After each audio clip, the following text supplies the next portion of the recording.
space, and implicit in that is build up the space at Berkeley. So we're doing that, and we'll have we've already represented several different groups besides TIER. TAP is definitely going to be involved in whatever the new thing is following this, and I look forward to working with them much more. Great, thanks, Eric. I look forward to that too.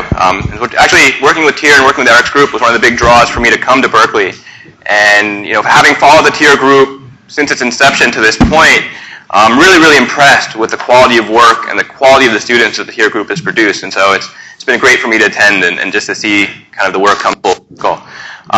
So the topic of today's section, actually, I'd like to take off where kind of Kentaro and Jenna's discussion ended yesterday. And I think when that discussion ended, Kentaro made a pretty provocative statement, which was that if you're really interested in directly impacting the field of ICTD or the practice of ICTD and having impact directly on the field, you're in the wrong place.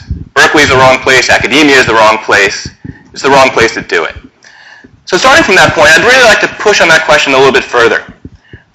If this is not the place where we're going to have direct impact, what is the role of universities, and specifically the kind of research we've seen a lot of here, which is actually really driven by having real impact on the field, which is a big part of the demonstration of the success of the projects.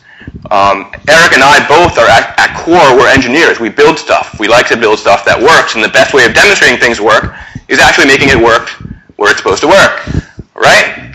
So I see a bit of tension in that question. So I'd like to actually open that up, with that question in mind. What is the role of universities and academic research in informing either the theory, the practice, or the impact of ICTD research? And I'd love for anybody who had something to contribute to that discussion to be able to say something.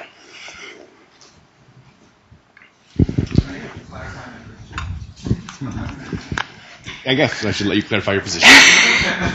Be right back.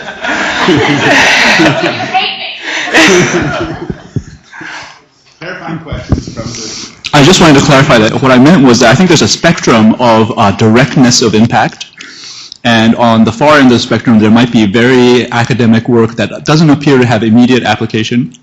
And then at the other end of the spectrum, there are people who are, today out in the field right now, saving the lives of maybe 10 people or whatever, right? And, I think doing research falls somewhere in that spectrum where, especially if the work is applicable, we wanted to see direct impact eventually. But, there's also work that is less immediately applicable. And I think, I think if the question is, we want people who are more directly applicable, it's just a question of saying, I don't think any one of us can draw a line and say, everything below this line in one direction is no longer worth doing, whereas everything over on this side counts as real development. So that was really my point.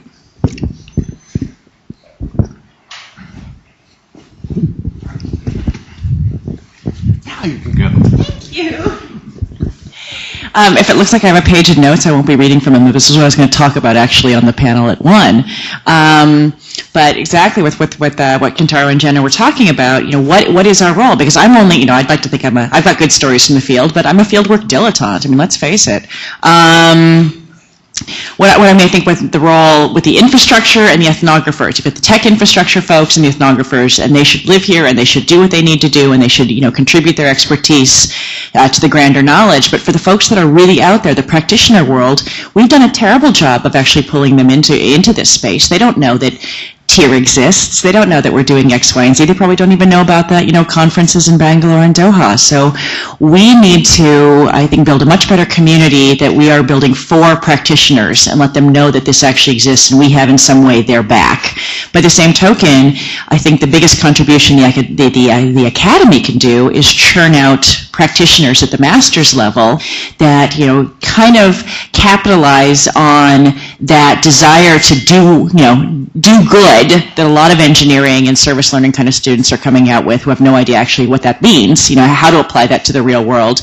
Give them all the background that we have known from a research standpoint in a real practical practitioner standpoint and send them into the field to do the heavy lifting, and keep that line and identify other practitioners. And master students, they don't have to go out and invent yet another frigging widget, but they can be doing the M&E on a ton of projects that already exist out there, that opening that bridge up is going to make our research better.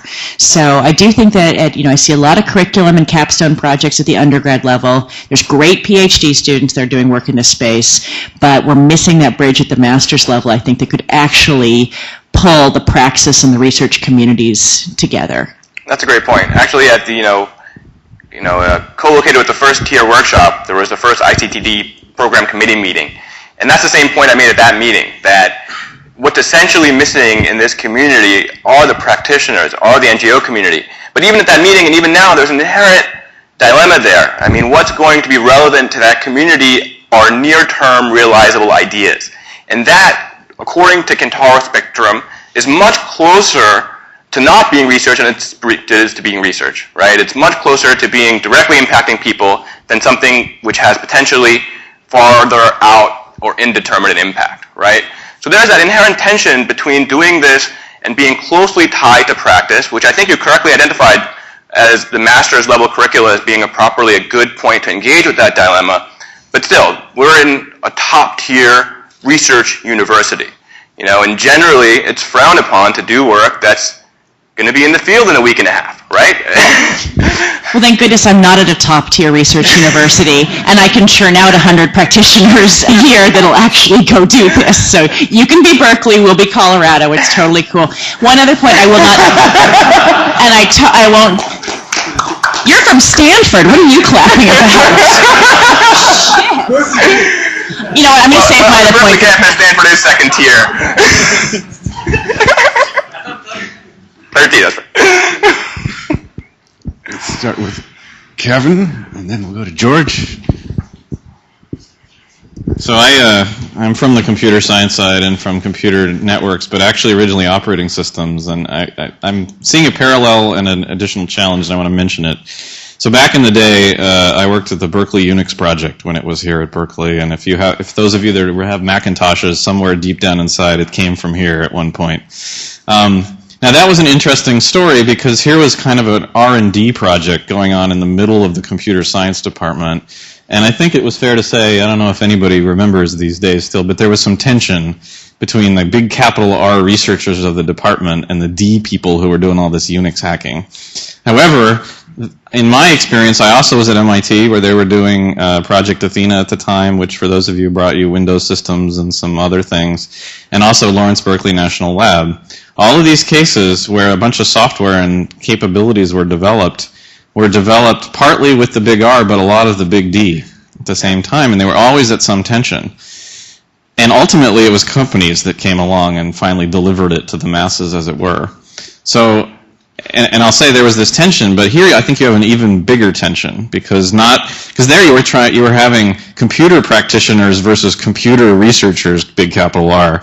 Now you've got development people and governments and NGOs and everything trying to bridge that. But I guess what I'd say is that, again, ultimately the corporations are needed to deliver it at massive scale, and also that if you can foster it, if you can pull it off in universities, this R&D type places have been successful in the past, but they're always at a tension with the big capital R mission depending on the place. I completely agree, Kevin. Actually, if you look at how places like Berkeley and Stanford are measured, what goes on their website at the top? It's Berkeley Unix, right. Berkeley Database, Stanford Google, right? Yep. It's not like the incremental research advances, right? And if you look at the work in this room, Sonesh's work is absolutely great, but how is it measured? By the number of people it directly reached, right? That's the slide that hits you. I think that's right. Yeah. I can speak to that a little bit, which is I mentioned this a little bit before, but at least maybe uniquely I in TIER, because it's kind of my job, really try to manage a portfolio of metrics and of timescales. And you can do that if the project's big enough. It's much harder if I had pick one project. Where are you going to pick for your timescale and how your metrics are? But I really wanted to have projects that would be done in a 5-year time frame and have impact, which we've done. And I wanted to have others that were indisputably research for the capital R people, where they couldn't possibly object to this content, even though they might object to some of the other content. And I don't know if, I think that's worked, but I would say I don't have good validation yet. Let me go through. Thanks, Eric. I've just spent the last 2 years here at UC Berkeley. I came here from 35 years as a practitioner in international development. And I have to admit that the first couple months here have presented me with a cultural challenge no less daunting than arriving in a small Senegalese village at the age of 21 and a Peace Corps volunteer. There's a different language, a different thought process, a different way of measuring value. But it's been a very exciting opportunity, and what really the Blum Center has been doing is trying to really solve this or support these kind of connections. Because I know it's not what happens on one side or the other, but it really is what happens in the middle. It's that connecting tissue and how that's organized that brings out both the best of university research and practitioner. I recommend you all look at a guy named David Cash, who writes. He's at Harvard Management School. He writes quite a bit about this whole question of boundary management. In this case, between academia. In his case, between academia and policy. But I think you could do the same between academia and practice. And he talks about where it works best is that there is some conscious entity that really focuses on bringing those two pieces together. He said the wrong approach is to try to turn a university into an NGO. The wrong approach is to try to turn an NGO or indeed a corporation into a university.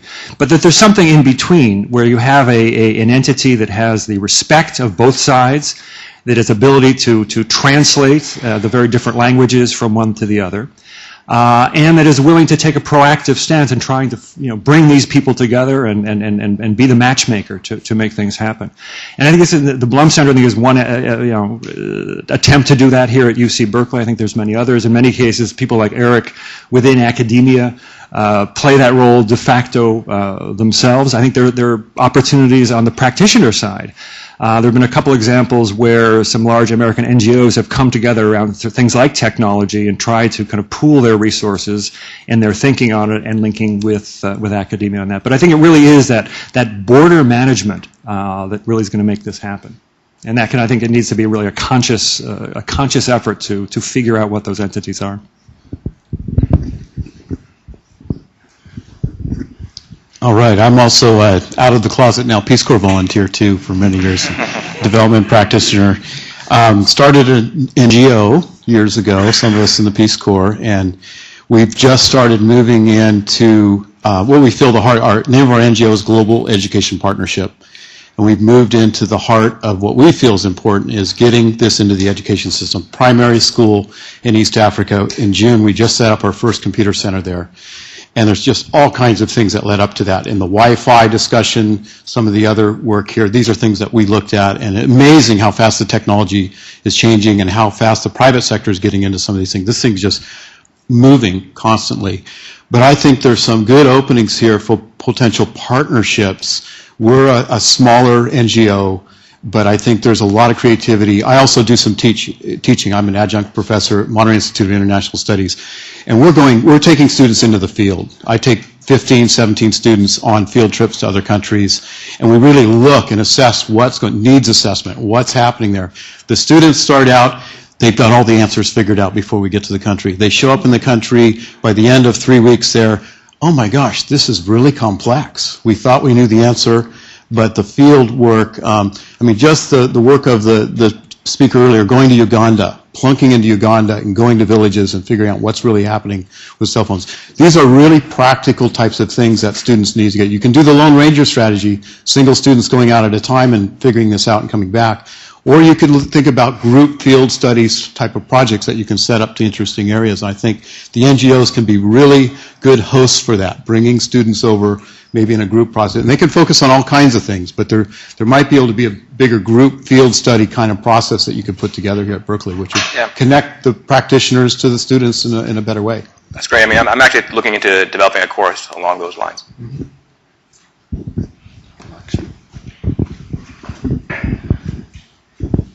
So, there are multiple issues that we're sort of facing here. One is the tussle in academia between us doing this sort of work and actually convincing researchers that this is indeed research. But on the other hand, if you get to the bottom of it, why should an incoming PhD student be doing ICTD work and not traditional computer science or traditional, if they come from traditional sociology?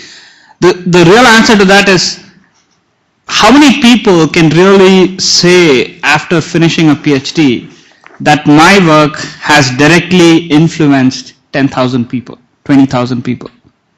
And that's a sort of potential that you get here that you don't get in many, many other disciplines. And comparing to the Unix philosophy, I mean, the Unix project is very much in a similar phase as what we are in ICTD, as the way I view it. The second thing regarding addressing the tussle is a PhD student who's working in this field needs to play two games.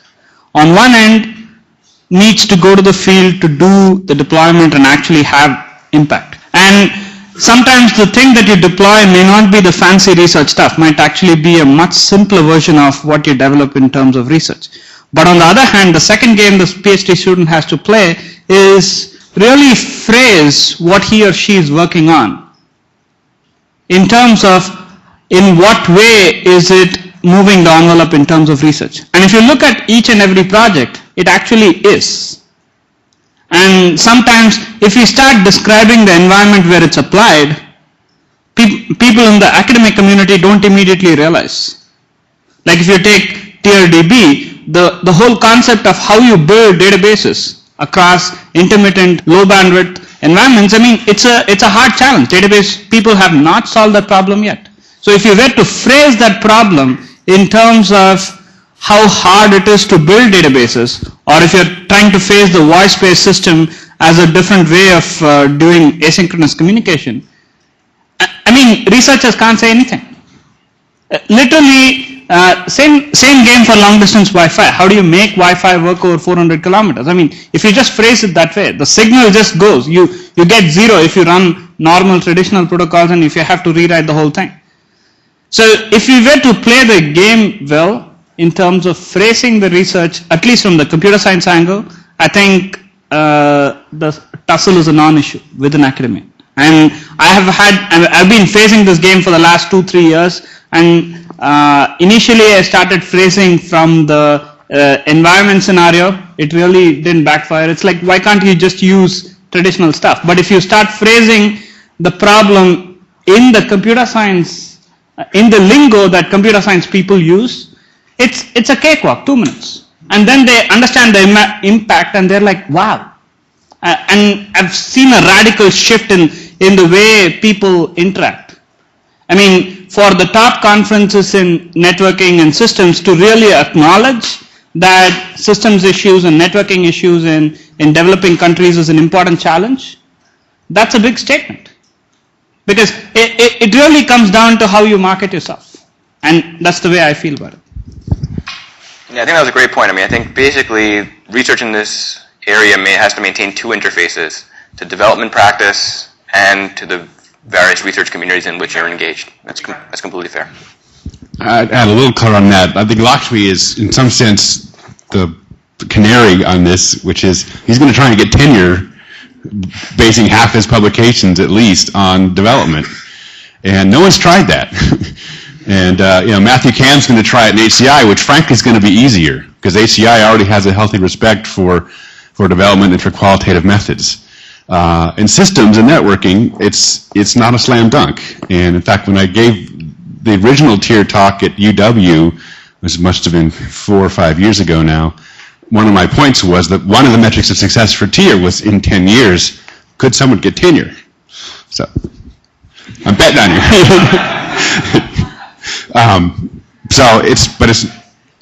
I wrote a letter for Lakshmi. I can't say everything that's in it, but one thing I'm happy to talk about publicly is the computer science community has to decide how it is going to evaluate researchers that work in development, because if you're doing field work, you're not going to have the same number of publications than if you're working in your lab.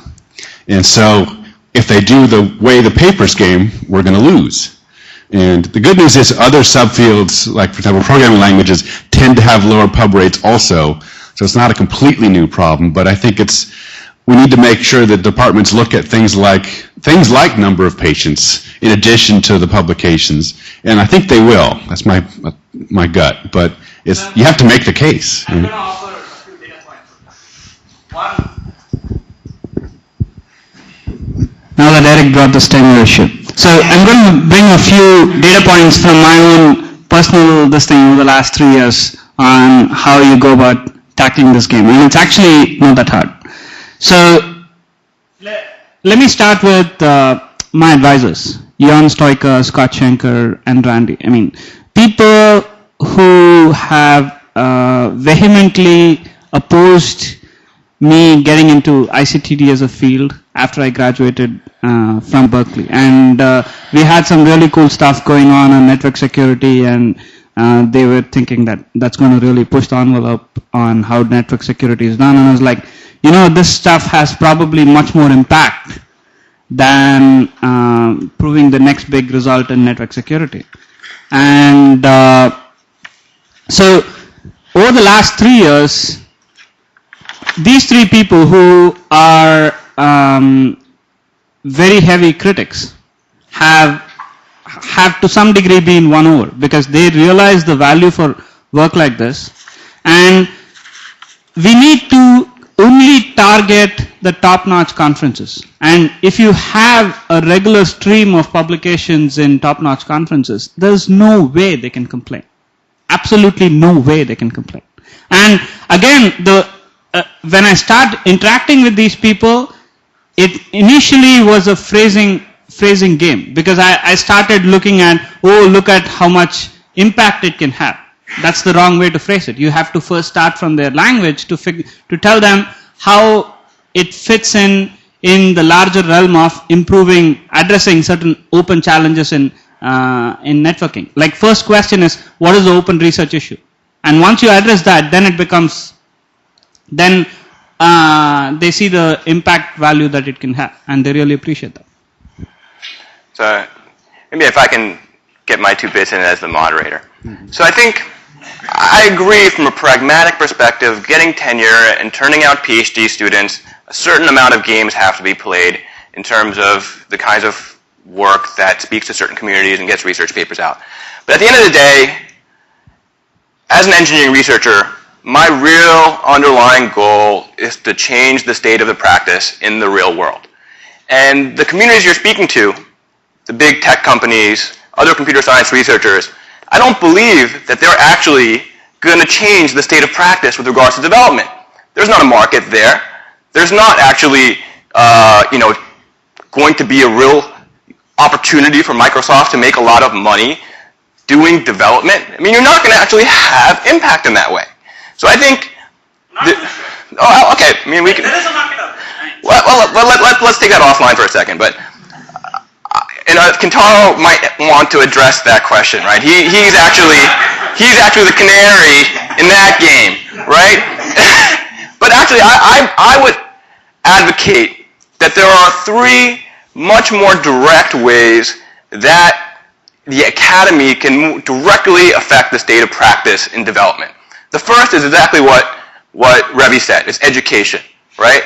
I would say that all the students that TIER turned out would make great development practitioners, great consultants, and could go out there and really, really change the world. And it's true today that no existing discipline, no existing professional schools train students the way I was trained, that trains a student the way the students in TIER were trained. There's no such course of study that you could learn actually how to do this work correctly. From design to implementation to evaluation. There's no course of study that does that, right? I think that would be a huge contribution. I think Tim alluded that in his talk also. The state of consultancy in development is just really, really bad. The second thing that I think universities can do is incubation, actually, right? So Kentaro mentioned that they're spinning off a nonprofit, Digital Green. I mean, that's 1 in a million, right? There is no such, research labs are not slated to turn out or incubate non-profit organizations. That's just not going to happen. And in fact, even other non-profit organizations are not slated to turn out non-profit institutions, right? So there's no such, besides business schools, which only teach a subset of the skills that are required, or no skills, depending on your perspective. Sorry, I don't really mean that, but I might actually have to apply to business school at some point. But the fact remains that even business schools are not actually slated, although a lot of recent activity exists in that area, to turn out nonprofit organizations, right? They each have their own entrenched bureaucracies and value systems that are inherent in the kinds of organizations those institutions are able to turn out, right? And I think the third part of it actually is directly related to that, is I think what universities really allow you to do is provide you the opportunity to question. They provide you the opportunity to question established ways of doing things, established value systems within things, and that is the best way to question is actually to create models that actually diverge from the conventional understanding or the conventional position on things. And that is directly tied to practice, I think. So those are my 3 bits as a moderator. Use it. All right, I'll use it. I think it's a luxurious set of questions when we're talking about tenure and top publications and that kind of stuff, because quite frankly, who's going to read a top publication, a top CS publication out in the field? Practitioners don't know this. Practitioners, for the most part, don't know who we are in this room, that we care as deeply as we do. That said, what I don't understand are the people that, I don't understand the ICT for D versus ICT and D. I would like, everyone said that, kind of ICT and D might be the way to go. No, I think if we're going to affect practitioners and be affected by practitioners, I want to be in the ICT for D campaign. I know what my D is. You all have a D. It is your passion in this space. So I am going to focus my time working in a whole field of D that's been around for 40 years before I even, picked up my first journal in this space. I think the only way that we can have impact in our Ds of choice is to be accepted in that community, be it ag, be it ed, be it health. When I see stuff like Melissa's stuff, like, Uganda and health, it's not just, it's another damn mobile device. So I think that, instead of worrying so much about where we are going to be as professionals ourselves, it's getting the credibility from the inside of the communities we want to affect and letting them affect us more. I agree. And I think there's not actually directionality in that equation, right? I think development itself is a learning process. No one knows how development works. No one knows how to do it, right? And the people who really need to be engaged in that learning process are the practitioners, right? What do we have skills in? We have skills in actually how to manage and organize learning processes, right, within the academy, right? And if we do it for our own sake, that really doesn't change anything within development, right? What really needs to be transferred is those learning processes into the practitioner community, right? So as the other Microsoft guy in the room, I want to take on your question from before about opportunity. And I think if I look at I'm living and working in Africa and the Middle East, that's my area of focus. I know there are other multinationals in the room. There are people from Intel, from HP. We're here for a reason. We're looking at this. We need this work to be going on. I think to what George is saying in terms of boundary management, I think the area of research that's going on here, in my mind, needs to continue. We're also looking for how it can be, what are the opportunities specifically in Africa, that, from my perspective, that we can actually take some of this and do something with it. So I think we each have a place, and we need to keep playing our role. I may differ from Kentaro on the idea that there's a lot of really important work happening here that is going to have impact out in the field. There's a delay. It may not be the direct helping 10 people survive today, but there are other people doing that. I agree. I agree with you in 2 ways, right? So one way I agree is that a lot of companies I've seen that have engaged with this question of the bottom of the pyramid or with development or really outlying rural communities have eventually changed their strategy to address the urban middle class. Several of the companies that I've watched, over time have changed their strategy that way because they realize that's where the near-term market is, right? But I do believe, actually, in certain ways, just the kinds of methodological work and ethnographic work and kind of experimental work that goes on, that informs that transition also, right? And so companies learn something from that. And looking further out, there may actually be directly a market there. But the way I would disagree is a question of incentives, right? I don't believe, at the end of the day, if Microsoft finds a market in rural Uganda, that's development. I don't believe that's true. I believe development is something else than that.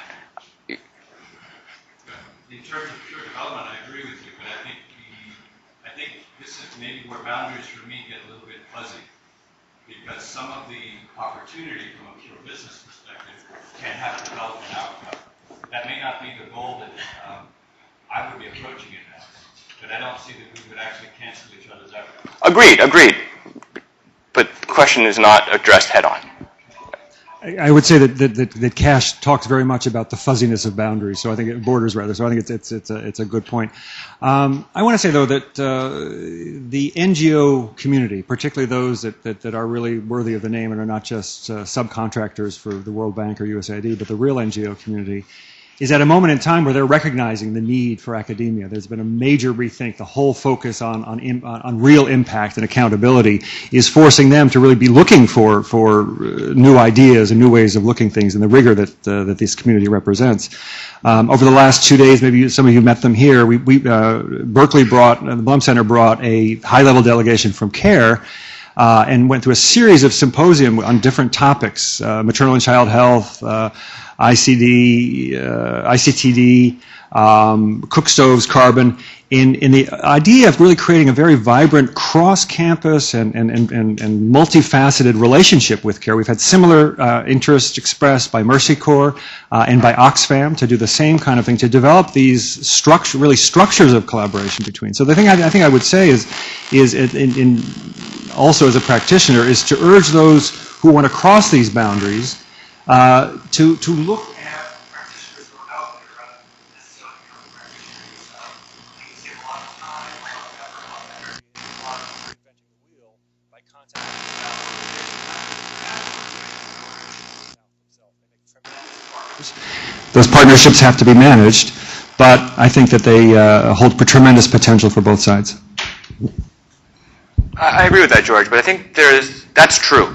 But I think there's also a deep-seated desire within students to actually act globally. You know, at the undergraduate level, the master's level, the graduate student level, people actually want to act. I mean, they want that opportunity, right? And I think it's the role of an educational institution to provide opportunities for students. Through local institutions, agreed. Opportunities may come through these other organizations. Sure, agreed. Or starting new ones. So I'm going to talk from the behalf of somebody that was in the field with Engineers Without Borders. And when I was out there, I have a pretty good background in networking and stuff, but when I got to the rural community, it was very difficult for me. So thankfully I had access to the internet, and I cut off everybody else, and was doing research. And I did pull up publications from the TIER network and read about possible solutions. And I read about the WILD program they made, and it was just really great, and it's offered a great solution. But unfortunately, when I was out there, I couldn't implement it out there by myself. I didn't know the process. I didn't know what actually went on. There was the solution there, but to actually get there, actually read case studies about all the stuff that people have been doing for the last 1 or 2 years, that information wasn't available to me. But what was available to me was a solution and also a bunch of contacts. Thankfully, people here at the TIER network and at UW were very good at response with email, so I got some solutions. And when I returned down there, I hope to get more information from the academic community to implement more solutions. So I think creating a community, like a lot of the presentations we're talking about, people with a little microscope on a cell phone, or the people with medical problems, finding that community back in the United States to help them is very, very important. And I think having the research available and having the community out there with wireless networking in particular is also really important. And thankfully I found a website recently that just started, wirelessu.org. I don't know if anyone is familiar with that, but I'm really glad I found that thing. I hope to tap that information a lot. I'm part of Wireless U, so we can talk about it. Fantastic. That's a great point I think you mentioned, right? I mean, I'm going to talk about it in the panel later, but I think process is very important. I mean, actually, the generalizable and broadly impactful results are all about the process rather than always being about the artifact. I just want to bring a quick question where I guess a lot of people will have something to say, including Kintaro, who's happily hiding. I think a critical thing for the survival of a field like ICT4D or ICTD is there a real market out there? Because yes, we can be doing pilot deployments and so on, but to really sort of sustain it, I think we need to show, at least in a few scenarios, that whatever we do 10 years down the lane, 15 years down the lane, can have real impact on a large scale. They're doing it with Digital Green and a bunch of other projects. Is it possible? What do people think about it? So I would like to address that actually. I think even the word market implies a particular value system. It implies a particular value change which is based on competitive exchange, right? It's based on, in some sense, exchanging things of value. I mean, Greg has thought about this a lot. He's sitting there. He's probably thinking, what could I say? And maybe he'll say something. But there are other kinds of value chains that are actually based on collaboration or altruism. And actually, civil society, the nonprofit sector, is a completely different kind of value market. You know, there are values exchanged based on donors' altruistic or kind of collaborative motivations and a desire to seek impact on the ground. And I would propose that that's actually what development is. Development is the process of, through collaborative or altruistic mechanisms, bootstrapping economies and societies to the point where they have the infrastructure and the capacity to actually engage in competitive markets, right? So if we're talking about the stage where there actually are markets there that work, then in some sense development's already happened. You know, you've already gotten the part of development that you needed to out of the way. Because now you can rely on capitalism and kind of exchange to deal with the rest. But it's the point of bootstrapping to the point where that's feasible when there's strictly not these kinds of competitive markets that I think constitutes development. We need to move on. But I will take the last word, which I get to do once in a while, and then we'll have Divya speak, so Divya can get ready. We'll do 2 talks before lunch, and then we'll have lunch. We'll do 2 talks afterwards, and I don't have a lot of closing remarks, so we'll end at the same time anyway. One thing that we hadn't talked about is I do believe that the master's area is an important thing that's underserved. And in fact, I thought about doing one at Berkeley. For a variety of reasons, Berkeley, at least EECS, is not that well set up to do a big master's program. I think the iSchool might be, and that's something to pursue. But the other problem is we actually applied for funding to actually send students abroad for field work. And that's, I think, a critical component to make this work, and it's expensive. And so just in the back of your mind, I think if we as a community could figure out just a good generic mechanism for, stipends for, typically single trip field work for students, they be part of master's theses or undergraduate capstones, that could be applied in many institutions and would really facilitate producing, a good stream of master's students. I couldn't get NSF to fund that. I'm going to try again in the future, and it doesn't need to be a Berkeley thing. It shouldn't really be just Berkeley anyway. Another point on that is that, one of the reasons I originally got into this whole space was that I felt that in talking to people in development, their technology knowledge was not acceptable. Right? It's just not. And so, I think we need to train people that fill that space that can complement, excellent knowledge about economics, macroeconomics, excellent knowledge about governance, excellent knowledge about social science. But there's really in these institutions, I think, a shocking lack of technology capability. And I don't know exactly how to fill it, but we need to fill it. And so that was another goal in having TIER, is just to, if we can create this field, a side effect that will be much more technically savvy development, and that would be a tremendous contribution. All right, so let's stop here and give Divya the mic. We'll do the 2 talks that were at 11, I guess, or 11, we'll do at 11:30, and the talks that are at 11:30 will be at 1.